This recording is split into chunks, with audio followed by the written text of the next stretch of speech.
Hi, hello, it's me back at it again for another video, and today we're going to be talking about wet ass pussy. I don't really like cussing on my channel, so that will be the last time I say that. So we're gonna jump right into it. I'm not gonna ramble today. I'm gonna jump right into it because I don't have a lot of time to film.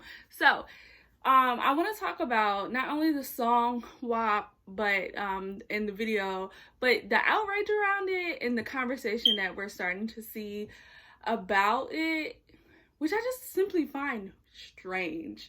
So if you don't live under a rock, if you've been on the internet at all in the last couple days, you will know that Cardi B and Megan Thee Stallion released a song together called W.A.P. The video and the song dropped at the same time. The video version of the song, which I'll link in the description box if somehow you missed it, has the clean version of the song, and then the explicit version is on your whatever streaming site that you listen to, right? Let's start with the tease, right? So she teased it with just a picture of her and Megan. I'm gonna say like Tuesday and Wednesday before the Friday that the song actually dropped.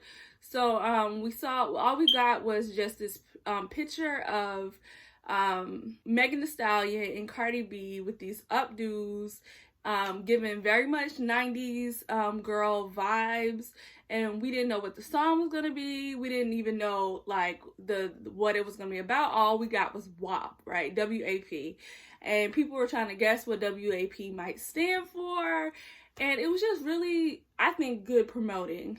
People were really interested to see what Cardi B and Megan would do together. Megan has been on pretty much every female rapper song. I feel like Megan and Cash Doll, if don't nobody else support other female like musicians, Megan and Cash Doll gonna support. Like Megan and Cash Doll will do a feature with literally any female rapper. Like Megan is what people call a girl's girl. I also consider myself a girl's girl if I was like friendly. Like if I like really had friends, if I really was like had good social skills, I would be a girl's girl, because I feel like I really like being around other women in I can't think of the word I'm trying to use, in communication or in communion, is that what I'm trying to say, with other women.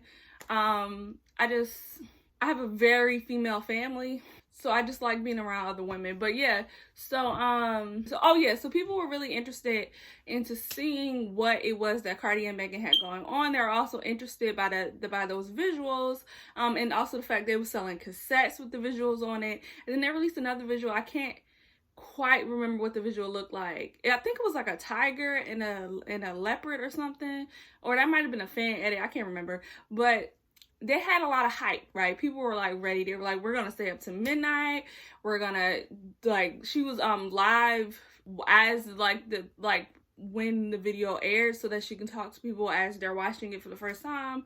She did a lot of promo, a lot of, like, say what you want about Cardi B rapping skills, say what you want about Cardi B as a person, but her team gets it done, okay? She's never not delivered when it came to visuals. She's never not delivered when it came to putting herself in the right positions and like capitalizing off of being herself and her brand and her name and her face. Like, she, say what you want about Cardi, but she's gonna get to the money. So the song comes out, right? And everybody from that I saw on my timeline, which is mostly black women of a certain age, and that age being 20s to late 30s, were like, yes, love it, oh yes. And we finally got to see what W.A.P stand for, and everybody was like, duh, makes the most sense. Everybody loves the visuals we get. The only like issue that I saw when I first was reading like other people's opinions about the video was, why is Kylie here? And really, to me, I get that people don't like Kylie Jenner, right? And I also understand why people don't like Kylie Jenner. I'm not a fan of Kylie Jenner. I never really have been. She is a Leo gang. So I do, I try to keep it cute. Because I tend to like other Leos, and sometimes she'll do something, or like I used to watch the Kardashians years ago. So sometimes like she'll have a scene or a season that I liked her in But on the whole, I'm just kind of indifferent to Kylie. Like, I don't like some of the practices that she does. Because my issues with Kylie is mostly like her problematic business practices. I don't really care that she seems to have an obsession with black men, because that really ain't my business. If these black men want to continue to date these women who just don't really care much about their identity, then that's fine, I guess. It don't have nothing to do with me. We're not dating, and it doesn't, I don't feel like those men dating white women is a detriment to my dating pool. It doesn't affect, because they were never going to date me. Like, they were never going to date the average black girl, even if they didn't become famous and rich and whatever. They were never checking for black women, so why am I gonna get in my feelings about it? But I just don't like some of the business practices her family has done. I also don't like the profiting off of basically black girl aesthetics and then refusing to acknowledge that that's where you got everything from. Like, the nails, the wigs, the style of makeup, that's all comes from black women, trans and cis, and you just act like you just decided one day that you liked something and then started just doing it. Like, I guess, girl. But anyways, so that was the only big critique I saw on that first day, of people just being like, what is Kylie doing here? She didn't fit in. Like, and also some people were like, who is Rosalita? I saw a lot of that as well. People being like, well, who's this white woman in red? Like, where did she come from? What is she? And people having to explain who Rosalita is. I know who Rosalita is because I watched the Grammys and she won a Grammy last year. I did not listen to her music, but I did have people on the timeline that, like, people I follow on Twitter who were fans of Rosalita and talked a lot of good things about her music and said it was good. So I knew vaguely who she was. I didn't know that was her in the video until other people said it was Rosalita, and I was like, oh, okay, that makes sense. To me, she also felt out of place, but people have so much personal vitriol for Kylie Jenner that her appearance kind of outshined a lot of the stuff, at least in the original reporting of the video. You even had like outlets like People, I want to say, or like US Today or something, being like, Kylie Jenner stars in Cardi B video, and it's like, she was in this 10 seconds tops. She was in there 10 seconds tops, and she didn't do anything. So, like, let's roll it back, let's relax, right? So then, after the next morning, and people really got up and started to go about the day, and I'm trying to be a good Christian at work and do my work, and I'm starting to see stuff on Twitter from, like, Republican candidates and, like, like, random black men and random, like, official accounts of people being like, the music today is so disgusting, and I can't believe people would put this kind of music out, and is encouraging people to like, it was just a whole bunch of weirdness that came out about people just being like morally outraged by the content of the song. And I, for the last couple of days, because at this point it's been maybe 4 or 5 days as I'm recording since the song came out, and I've been sitting for these couple days since the backlash started, trying to figure out what it is about this song that has people such, like, got their panties in a bunch, because it really doesn't make sense to me. Like, I don't get it. I'm not understanding. Like, I came from a household where my dad listened to rap, but my mom didn't, and my mom was not like a hyper in, like, making sure, she wasn't like those parents who were like, you can't watch this, you can't watch that, you can't listen to that, you can't listen to that. However, my mom heard Ludacris, What's Your Fantasy, one time and banned all of it. She banned all rap music in the house. I wasn't allowed to listen to any of that music, even though I still did, because I was bad and didn't listen. And also, when you have like iPods and like CD players and a radio in your own room, like, it's hard, especially once we got a computer and I can download music. Like, it's hard for you to really control what it is that your child is listening to, unless you're like on their back about it, and that's just not who she was. So, like, the idea that music just got really explicit makes me feel like maybe people weren't paying attention to what the music was before. Like, if you listen to music of any genre in any decade, like, you could find songs that are just as or more explicit. And to me, it feels like we're on like the at the tipping point for so many different social movements. We've seen like a very public, vocal, big outcry for defunding the police. We've seen, you know, protests continuously for months and months at this point. Like, I think it's been June, July, August, like it's been 3 months at this point that people have been protesting like nonstop, consecutive in multiple US cities. I'm sorry, I'm very hot. We've seen changing ideas about women, and we've seen changing ideas about Blackness, and we've seen changing ideas about Black womanhood, and we've seen marginalized people being pushed to the front of a lot of conversations. And it's starting to feel like people in power are losing grip of that power. And to me, a lot of this backlash feels like people trying to grasp for a sense of control in a world that feels out of control. A lot of these men, I don't necessarily know if they probably would be just as outraged or just as insulted or unnerved about a Little Kim or a Trina. But the difference between a Little Kim and a Trina is that when Little Kim was talking about sex in the way that she was talking about sex, there was maybe one other person who was talking about that and was a woman.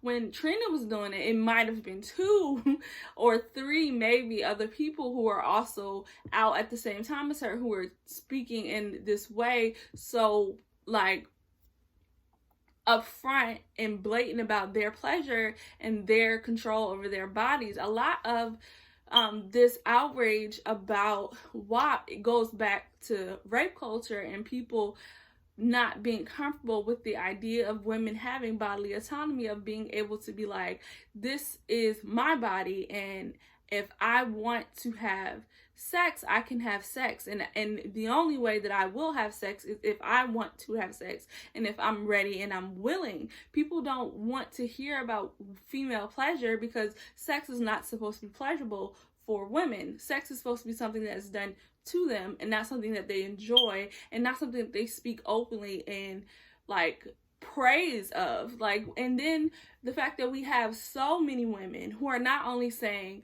I only have sex with who I want to have sex with when I want to have sex with them, and that the sex better be good or you need to be out of here, but they're also saying that if you are going to take things that you have deemed valuable from me, if you feel like having sex with me is like take some of my value, take some of my purity, take some of my goodness, then you're gonna have to give me something in return. If you feel like it's taking my virtue for you to have sex with me, for you to have contact with me, it's muddying my name, then you need to give me something of value to balance that out. You're gonna have to pay for it. You're gonna have to pay for my rent. You're gonna have to pay for my shoes and bags and my lifestyle. If you feel like you want to have access to me, then you're gonna have to pay for that access. You're telling me from birth that my only value is in my virginity, my only value is in my body, my only value is in my beauty, and I'm gonna get every dime that I can out of you from that value. I'm gonna use that beauty, I'm gonna use that body to get the things that you tell me that I'm supposed to have. I'm supposed to live in a big old house, I'm supposed to drive this nice car, I'm supposed to live this lavish life. And you're telling me the only thing of value that I have is my body, the only thing of value that I have is sex, then that's what I'm selling. And if you want it, if you want access to it, you're gonna have to pay for it. And it's like the taking back of power, that the taking back of I'm no longer here as your thing. I'm no longer here as I'm not just a sex toy. Like I'm my own person with my own thoughts and my own pleasure that I want. And these men are starting to recognize that they no longer have the power to oppress that they once had. They have a generation of women who are growing up to understand that they are the ones that can hold the power, that they're the ones that can make decisions about their body, that they don't have to do or live in the way that the men in their lives want them to live, and they could still have the things that they want to have. You can still have that nice car, you can still have that nice house, you can still live life and be happy and fulfilled and not be tethered to the ideas of purity or the ideas of what it is that men want from you. Men claim that they don't like hoes. They claim that they don't want women who are naked. They claim that they don't want women who are just out here and doing the most and smiling at everybody's face and blah blah blah blah. But the women that we see who are these things, who are hoes, who are, you know, in the public eye half naked, who make these vulgar and sexually explicit songs, are still living lives that are aspirational, are still getting the things that they want, are getting their happy ending. Cardi B is married, and if marriage is what you strive for, if marriage is something that you feel like is attainable to you, you can see somebody like Cardi B who will tell you she a stripper hoe and started off in sex work and continues to talk sexually, and not only in her music but in her regular conversation, in regular tweets, who will be open and honest that she's had a lot of sex and that the sex for her is pleasurable and that she loves like different like sex acts and all kind of stuff. And she still ended up getting married, and she still ended up with a baby, and she still ended up with the nice house and the nice car, and lived a life that people would say is aspirational. And whether you believe that Offset is a catch or not, he is the type of man that a lot of men want to be, that a lot of men emulate, that a lot of men will want to see themselves in, and he chose her. So you have the women who've been eating and feeding into the idea that there's only one type of woman that gets wifed, and then they have to compete with the idea that it's not, because obviously you see women who don't fit into those strict, narrow guidelines who do have husbands. And if that's a goal of yours, and you looking at somebody like Cardi B and you see, well, she didn't do it right. She didn't live a pure and untouched life, and she still ended up with a husband.